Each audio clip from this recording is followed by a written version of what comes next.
Om Titi Bawono Langgeng Rahayu.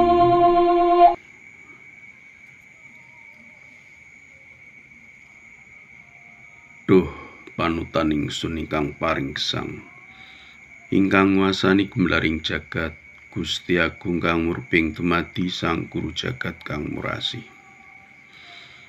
Kawula titah paduka badhe matur kahananipun saderengipun kawula wonten langkung rumiyin alam pelandasan kapriksa dados swasana tuwuh rasa hawa mahanani banyu bumi geni angin dumadose gumlaring jagat sapriki mujud badan saliran ingsun.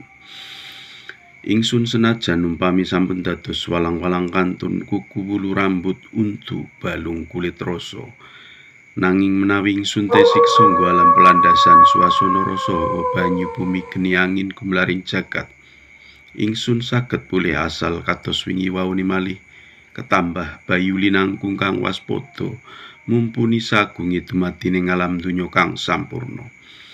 Kari suci rahayu badan saliran ingsun rohani jasmani lair batin, ya ingsun ngeja wantaing Allah kang maha kuwasa mujud sir eling rasa sejatining urip, ya ingsun sejatining urip. Sira sejatining Allah, ya ingsun sejatining Allah. Sang hening meneng jati kang waspada, lakune ora katon ngreksan ingsun. Carmuncar cahyaning Allah, toya roh getiku rasane pangeran, kulit otot dagingku rasane pangeran, balung sumsumku rasane pangeran, ros ganduku rasane pangeran, kuku wulu rambut untuku rasaning pangeran, badan saliraku negara jagat sampurna, nyawaku surya candra kartika, uripku Allah, rasa Allah, sukma Allah, urup-urup rasaning Allah, kang maha kuwasa metu murping datulah.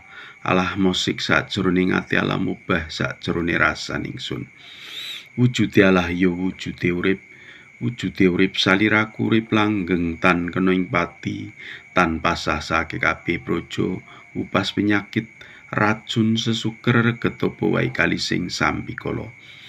Teguh kukuh jejeg paku, kebal kekel sugeng waras kuat langgeng jati wasesa ing alam donya kang sampurna. Pinunjuling papak mrojoling akrep luputing lelara, kalising pati tinatap mendap cinara menter, tekenku malaikat Jabrail direksa sake kabeh para malaikat, tindaku kecelaping cipta, dalanku suci rahayu, diapit para ratu dewa lan nabi, dijaga para wali lan hapsara hapsari, kang ngembani Allah Maha Kuwasa Gusti Agung kang murping dumadi Sang Guru Jagat kang murasi. Ya raga ya rasa sejati ingsun Allah Maha Kuwasa sejati, wis nyalira ing alam donya kang sampurna, bisa gawe adil makmur, aman tentrem, tapi slesih sae rukune bangsa manungsa ing alam donya kang sampurna. Ingsun bisa bali marang pengayunan yen wis sampurnaning gawe lan dipun kersaken manunggaling rasa sejatinipun kalih ingkang paring gesang, ingkang nguasani gumlaring jagat, Gusti Agung kang murping dumadi Sang Guru Jagat kang murasi. Sirna kentolak sariksiku bendu dosa keluputan, leboaken kerahayun kamulyan jatine manungsa, inebaken lawang kanistan, bukaken lawang kamulyan. Sapa kang alang-alangi ganggu gawe tumon marang ingsun bakal kena pidananipun.